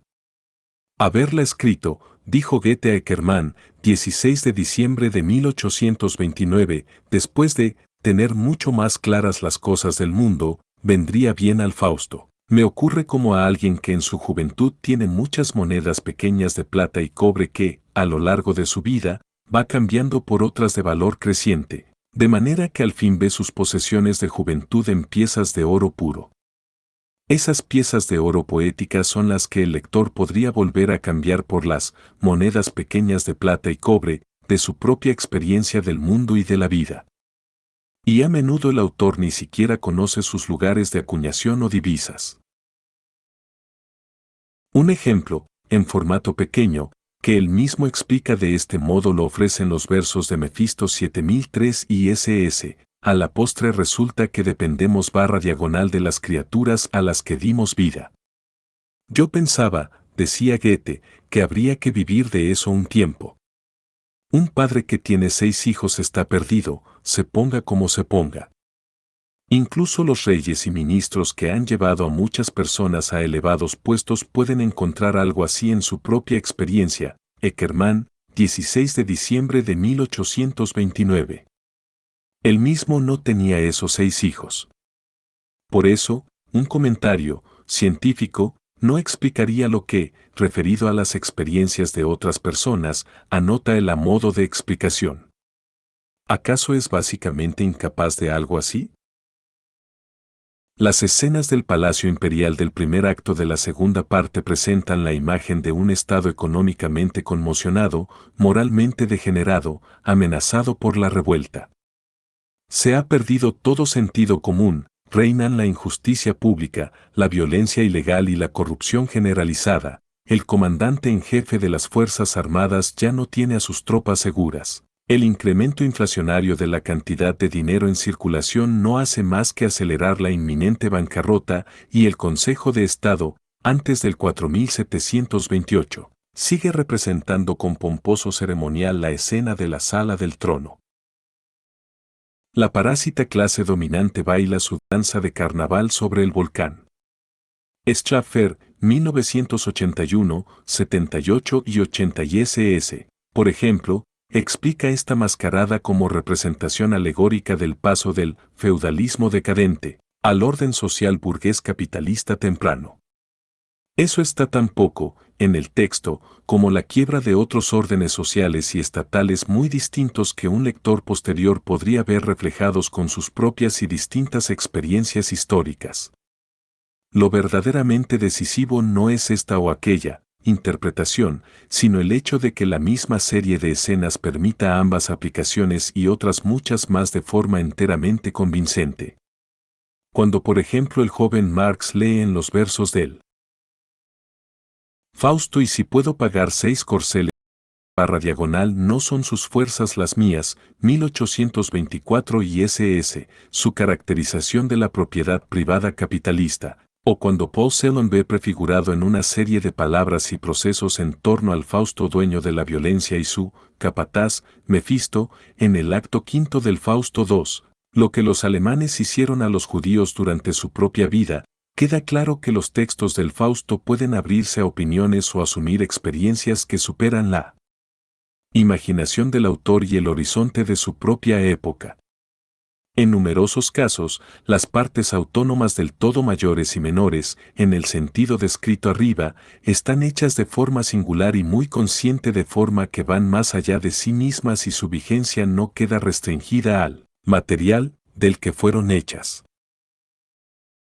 Si los términos símbolo o alegoría, sobreexplotados y desvaídos, resultan inútiles para la definición conceptual de signos, a tal punto complejos que, según la intención del autor y de la obra, se dirigen a algo que no está presente en el texto como tal, pero que es anunciado por él y el lector puede hacerlo realidad conforme a sus propias experiencias, atribuciones como parabólico, ejemplar o modélico, también parecen en alguna medida insuficientes. Por eso, en las siguientes aclaraciones se halla, si es que hace falta, la denominación sin desgastar que el viejo Goethe empleó en su carta a Boisseré de 3 de noviembre de 1826, citada al principio, como matemático ético estético, escribe, a mi avanzada edad tengo que apuntar siempre hacia las fórmulas últimas, las únicas que aún me permiten comprender y soportar el mundo. Naturalmente, tales fórmulas carecen del grado de abstracción de las construcciones matemáticas puras. Más bien aparecen en forma, disfrazada, vistosa. Creadas por un matemático ético-estético, son por su parte, fórmulas ético-estéticas. Pero sin duda con ese uso del lenguaje Goethe también reclamaba para sí la precisión y validez universal de las construcciones matemáticas. Sus fórmulas se parecen a las genuinamente matemáticas en que también son válidas para fenómenos concretos o pueden aplicarse a las manifestaciones empíricas que el propio matemático no conoce o no le resultaban accesibles. Cuando Goethe escribe de esa clase de fórmulas que son las únicas que le permiten comprender y soportar el mundo, sin duda puede referirse a sus destinatarios, al lector, que recibe de ellas sus propias experiencias o las ve prefiguradas en ellas. Que le hagan el mundo soportable no significa que lo embellezcan desde el punto de vista estético. Cuando, por ejemplo, entiende las palabras de Fausto referidas a Filemón y Baucis, cual espina incrustada en el pecho, como una fórmula ético-estética para la antiquísima y constante historia de las expulsiones violentas, o cuando, en la leyenda volcánica de la formación de la superficie terrestre que Mefisto cuenta en la montaña, reconoce una fórmula que recoge también las violentas, destructoras, sangrientas revoluciones de su propia época, o cuando entiende la tarea de ganar tierra al mar del Fausto anciano en el último acto de la tragedia, como fórmula ético-estética para el intento de los hombres de doblegar la tierra y someter a la naturaleza, no se ve confrontado en absoluto con transfiguraciones poéticas. Más bien, en tanto que puede de ese modo hacer más comprensible al lector el recurrente trajín de la tierra, siempre en círculos y espirales, a Celter, 11 de mayo de 1820, puede hacérsele, a él también, más soportable. Pero, si es cierto que con el Fausto solo sabrá qué hacer quien haya buscado un poco y vivido algunas cosas, entonces nuevas experiencias deberían hacer posibles nuevas opiniones sobre la capacidad de pronosticar de tales fórmulas ético-estéticas, es decir, deberían ampliar y enriquecer la comprensión de esta obra de arte. Quien, en tienda de gestos, señas y ligeras indicaciones, decía Goethe, a Boisseré, 8 de septiembre de 1931, encontrará aquí, más de lo que yo podría dar. Esto valdrá también, de otra forma que ahora, para ulteriores tiempos y para otros lectores, mientras la poesía no desaparezca del mundo, mientras aún exista el Etre Collective como creador expectante, las carreteras vayan desde Weimar a todos los rincones del mundo, la familia de hongos se mantenga visible y se recuerde a aquel matemático ético estético. No le reprocho que sonría y diga que vuelvo a irme a lo general. Fausto. Una tragedia. Dedicatoria. Os acercáis de nuevo, figuras vacilantes. Las que otrora pronto a la turbia mirada se mostraron. ¿Pretendo acaso reteneros esta vez? Siento mi corazón todavía a aquella locura inclinado.